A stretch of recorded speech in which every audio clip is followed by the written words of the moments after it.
சிறைச்சாலை அப்படிங்கிறது திராவிட முன்னேற்ற கழகத்திற்கு புதிதான ஒன்று இல்லை. தலைவர் கலைஞர் அவர்களே இருந்த இடம்தான் இது.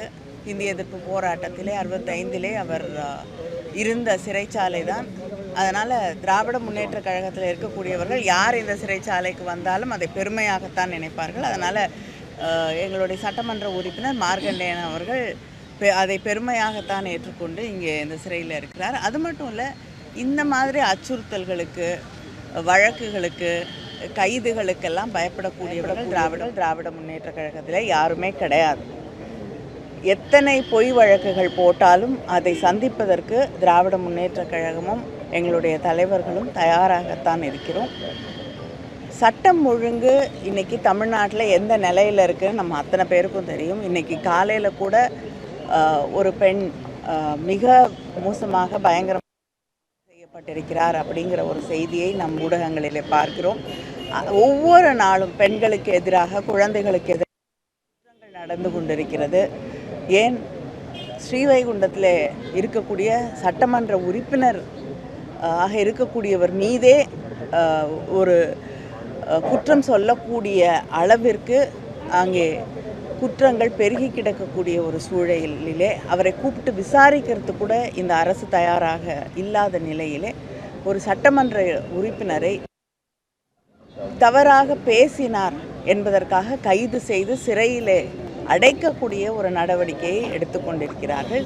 இவரை மட்டும் இல்லை, இதற்கு முன்னால் திரு அனிதா ராதாகிருஷ்ணன் அவர்களுக்கும் இப்படி அச்சுறுத்தலும் வழக்கும் போடப்பட்டது. அவரையும் கைது செய்ய முயற்சி செய்தார்கள், சிறையிலே அடைக்க முயற்சி செய்தார்கள்.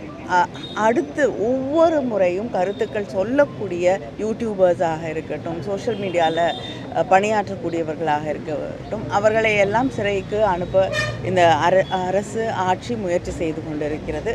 தாவேகா ஜனநாயகத்திலே கொஞ்சமும் எங்களுக்கு அக்கறை இல்லை, நம்பிக்கை இல்லை, மக்கள் மீது எங்களுக்கு எந்த கவலையும் இல்லை என்று தன்னுடைய காவல்துறையை இப்படி எதிர்க்கட்சிகளை அடக்குவதற்கு மட்டுமே பயன்படுத்தி கொண்டிருக்கிறது. கொலை செய்து விடுவோம் என்பது பேசினதான் நாங்கள் வந்து நடவடிக்கை எடுத்தோம் சொல்லி நிர்மல்குமார் சொல்றாரு. இல்ல ஒரு நிமிஷங்க, தாவேகாவை சார்ந்தவர்கள் எங்களுடைய முதலமைச்சர் அண்ணன் தளபதி அவர்கள் ஆட்சி பொறுப்பில் இருந்த காலகட்டத்திலே அவரை எவ்வளவு விமர்சித்து பேசியிருக்கிறார் அப்படிங்கிறதெல்லாம் நாங்கள் பார்த்துருக்கோம், நீங்களும் பார்த்துருக்கீங்க.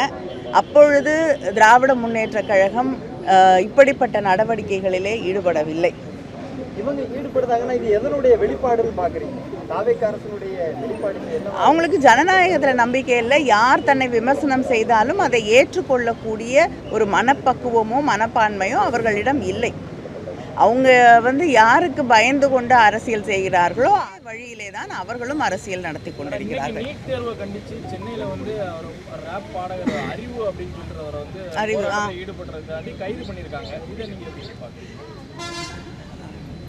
நான் தான் சொன்னேன்ல, யாருக்கு பயந்து கொண்டு அவர்கள் ஆட்சி நடத்தி கொண்டிருக்கிறார்களோ அவங்களுக்கே தெரியும். யாருடைய பேரையே சொல்லாமல் தொடர்ந்து பேசி கொண்டிருக்கிறார்களோ, பாஜக என்ற பெயரை சொல்லுவதற்கு கூட தயக்கத்தோடு ஆட்சி நடத்தி கொண்டிருக்கிறார்களோ அவங்களுக்கு எதிராக தெருக்குறள் அறிவு அவர்கள் ஒரு கருத்தை பதிவு செய்யும் பொழுது, போராட்டத்தில் ஈடுபடும் போது, டெல்லியிலே இன்னைக்கு எப்படி ஆகிய மாணவர்களுடைய போராட்டம் கையாளப்படுகிறதோ அதே வகையிலே இங்கே போராடக்கூடியவர்களை இந்த ஆட்சியும் தாவேகா ஆட்சியும் கையாண்டு கொண்டிருக்கிறது.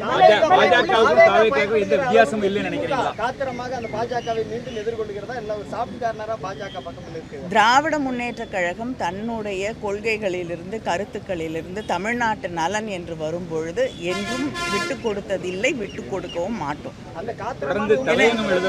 தலையங்கம் தொடர்ந்து எழுதப்படுகிறது. திராவிட முன்னேற்ற கழகத்தினுடைய சப்போர்ட் இருந்தால் தான் இந்த 750 சீட் அது போன்ற நிகழ்வுகள் வரும்னு சொல்லி தலையங்கத்தை எழுதக்கூடிய அளவுக்கு கொஞ்சம் நெருக்கமான சூழல் தற்போது ஏற்பட்டு விட்டதா? இல்லைங்க, தலையங்கம் எழுதுவதற்கெல்லாம் நாங்கள் பதில் சொல்ல முடியாது. இல்லை, அது நீங்கள் தான் பதில் சொல்லணும். உங்களுக்கு என்ன எல்லா அனுமானங்களுக்கும் நாங்கள் பதில் சொல்ல முடியாது. நாங்கள் வந்து சென்ற முறை அந்த மசோதா கொண்டு வரப்பட்ட போது எங்களுடைய கருத்துக்களை மிக தெளிவாக எடுத்து வைத்திருக்கிறோம். அந்த கருத்துக்களுக்கு மதிப்பளிக்க வேண்டும் என்பதுதான் எங்களுடைய கருத்து.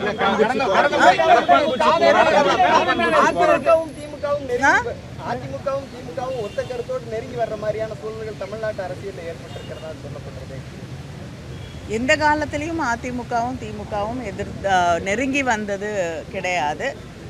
சில நேரங்களிலே தமிழ்நாட்டிற்காக போராடக்கூடிய சூழலிலே கடந்த காலங்களில் கூட தமிழ்நாட்டின் உரிமைகளுக்காக, நதிநீருக்கான அந்த கோரிக்கைகளுக்காக இணைந்தே சென்று பிரதமரை சந்தித்திருக்கிறோம். ஒன்றாக கூட்டங்கள் நடத்தப்பட்டிருக்கிறது. தமிழ்நாட்டின் உரிமைகள் என்று வரும்பொழுது திமுக அதிமுகன்னு மட்டும் இல்லைங்க, எல்லா கட்சிகளுமே ஒரே குரலில் ஒருமித்த கருத்தோடு பேச வேண்டும் என்பதுதான் திராவிட முன்னேற்ற கழகம் தொடர்ந்து வலியுறுத்தக்கூடிய கருத்து. நிச்சயமாக ஏற்றுக்கொள்ள முடியாது. நான் நேற்று கூட என்னுடைய கருத்தை பதிவிட்டிருக்கிறேன். மாணவர்களுடைய போராட்டம் தொடர்ந்து திராவிட முன்னேற்ற கழகம் நீட்டுக்கு எதிராக எங்களுடைய கருத்துக்களை நாங்கள் பதிவிட்டு கொண்டிருக்கிறோம். அது மட்டும் இல்லாமல் தொடர்ந்து அதற்கு எதிராக நீட் என்பது கைவிடப்பட வேண்டும் என்பதுதான் திராவிட முன்னேற்ற கழகத்தின் தொடர்ந்த கருத்தாக இருக்கிறது. அப்படிப்பட்ட ஒரு சூழலில் மாணவர்களுடைய எதிர்காலத்தையே பாதிக்கக்கூடிய அளவிற்கு இந்த கொஸ்டின் பேப்பர் லீக்ஸு, பரீட்சைகள் சரியாக நடத்தப்படுவதில்லை என்ற சூழலிலே மாணவர்களுடைய போராட்டத்தை ஒடுக்க வேண்டும் என்பதற்காக அவர்கள் மீது வன்முறை கட்டவிழ்த்து விடப்படுவது என்பதை ஏற்றுக்கொள்ள முடியாது என்பதை திராவிட முன்னேற்ற கழகம் தெளிவாக எடுத்து சொல்லும். அவருடைய உடல்நிலை, மனநிலை நன்றாக இருக்கிறது.